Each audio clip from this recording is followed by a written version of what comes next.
We begin with weather and traffic. Danielle Gersh is here. Stephanie Simmons. So, Stephanie, they say that skipping forward, when we reset our clocks, that increases accidents. Do you think so? I'm not seeing an increase today. I think it's a likely excuse, but they say it holds true. Well, we're stumbling around. We are. Yeah. We are indeed. Definitely hurting a little from the whole spring forward thing this morning. Good morning. Happy Monday to you. Temperatures in the 50s this morning, and we had rain over the weekend. Keep the umbrellas handy. We have more on the way. 58 downtown right now. 57 in San Bernardino, 59 in Camarillo. Visibility down to 5-6 miles from the San Fernando Valley to downtown to LAX. 3-mile visibility in Camarillo. So we have some patchy dense fog out there. Looking at the pier, we'll have high temperatures in the low 70s downtown, upper 60s along the coast, mid 70s for the valleys, the Inland Empire, mountains in the upper 50s, and deserts near 70. Rain moving in tomorrow, and then more rain on the way by the end of the work week. Your extended forecast coming up. Here's Steph. All right, Danielle, despite that likely excuse today, I've missed an hour of sleep. Sorry, I hit you in the back. I wasn't on my cell phone. I'm not seeing anything worse than usual out there. We don't have any SIG alerts. All of the red is in the normal positioning. I do want to take you to a couple of new problems, though, because things are getting cattywampus downtown. I just showed you a crash heading out of downtown in South LA. So that was your South 110, still in play by USC, and then this just popped up. So this is your east side of the 10 freeway. 5 cars. Make note of that because we have to wait on additional tows there at the 110. So getting real busy over there. 60 just past this or west of it, we had a crash in effect with a motorcycle, and now this in the backup at Mountain. It is very busy westbound, and then this is the issue eastbound that's causing some looky-loo as well. Jeff and Sharon. All right, Steph, breaking news, a deadly confrontation involving police officers in Orange County. A burglary suspect died while in custody. CBS 2's Jasmine Veal is live in Santa Ana to tell us about it. Jasmine. Yeah, Jeff, so this was not a police shooting, but we do know some type of police force was used as they were taking this burglary suspect into custody who died. Let me give you a look at the video of the scene, the investigation from overnight. Santa Ana police officers caught up with this burglary suspect at this liquor store on 1st Street after chasing him from a nearby business. Police say they got a burglary call around 9 o'clock at KZ Engineering. Police say the owner of that business saw a man breaking into her store on security video. So when an officer pulled up to deal with the alarm, he saw the suspect scaling an iron fence. That officer then chased him, the suspect, to the adjacent liquor store where a Good Samaritan jumped in to help until a second officer arrived.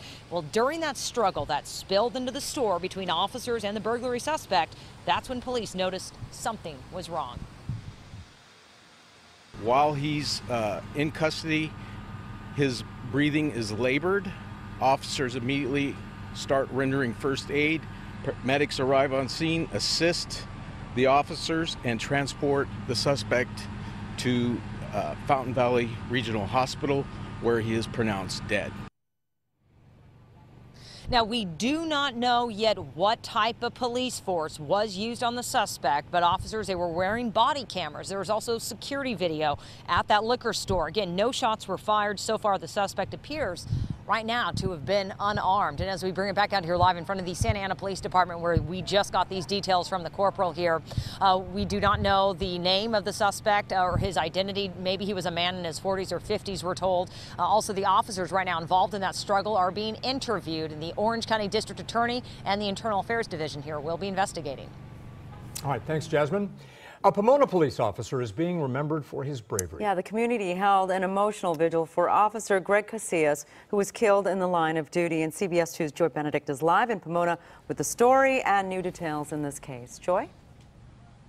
Such a really sad weekend here in Pomona, as this vigil we were talking about last night will most likely continue throughout the week as everyone is really mourning the loss of this young police officer. And you can see how this vigil is continuing to grow with the flowers and the candles and everybody realizing that this young man lost his life way too soon.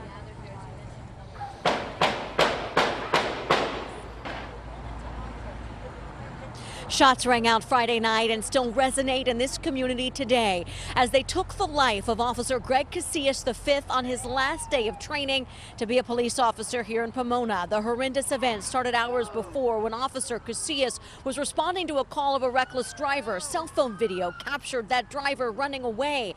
The sheriff's department says the suspect, 39-year-old Isias De Jesus Valencia, barricaded himself in an apartment and then shot through a door, hitting Casillas, who died. Now, a standoff lasted hours, but eventually led to an arrest and then, of course, days of mourning in this community as folks have been coming by, praying, dropping off flowers, and so many members of the community showed up to a vigil on Sunday that they had to move it into the street as so many people want to say goodbye. His father spoke out last night about how his son will be missed.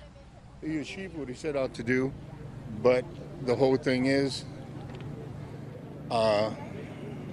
in God we trust, and in God we keep him. And he always said, I'm doing this because this is what I love. And he'd probably do it again. Now, another officer, Alex Wynn, was also shot Friday, but according to the city's police chief, we are told Wynn is now recovering at home, which is certainly good news. As for the suspect who was taken into custody, he's supposed to make his first appearance in court sometime tomorrow. And as for saying goodbye to this particular officer, as you can tell by this wonderful outpouring from this community, you can bet that they are going to be continuing to do this for many days to come. Guys. Indeed. Joy, thank you. President Trump is about to make his first trip to California since taking office. And the visit comes as his rocky relationship with our state is especially tense. Cara Finstrom joins us now with what is expected. Hi. Yeah, the headlines last week, the Justice Department sued California over those sanctuary laws, and that really just the escalation of what had been a number of clashes between the administration and California. So the big question is whether the president's short visit is going to trigger any major protests. There have been some reports of demonstrations in the works, but at this point, no reports of any major organized rallies. Tomorrow, the president will be in San Diego. He's going to be inspecting border wall prototypes. We've already seen some of the options the government is considering. He's going to be taking a look up close. He's also expected to meet with members of the military. On Saturday, the president was at a campaign rally in Pennsylvania. He talked about a conversation he'd had with Mexico's president about who should pay for this wall. And he called up, he goes, Mr. President, we would like you to make a statement that Mexico will not pay for the wall. I said, are you crazy? You think I'm going to I'm not making that statement. He said, well, you have to. I said, is it a deal breaker? He said, yes. I said, bye-bye, we're not making a deal. There's no way. The president said he went on to say the wall would end up being part of the NAFTA agreement. Trump lost California to Hillary Clinton back in 2016. He's been at odds with the state's Democratic leadership ever since over issues like climate change, marijuana legislation, and, as we mentioned, immigration. After he visits San Diego tomorrow, he'll board Air Force One and head to LAX. Tomorrow night, he is expected to attend a fundraiser in Beverly Hills for the RNC. Tickets for that event start at $35,000 and go all the way up to $250,000. Now, Governor Jerry Brown did just tweet a letter to the president. He said, in California, we are focused on bridges, not walls. He invited the president to visit the Central Valley to see how infrastructure is being built and says the state is putting 1,700 Americans to work. Police and Secret Service agents down in San Diego, also here in Los Angeles area, are now getting ready for that visit, getting everything in place for tomorrow. All right. Good to know, Cara, thanks. It is 6:08. The charred remains of a plane. Dozens of people dead this morning after a plane goes down in Nepal. Also, a deadly accident after a suspected drunk driver crashes head-on into a deputy's cruiser in Lancaster.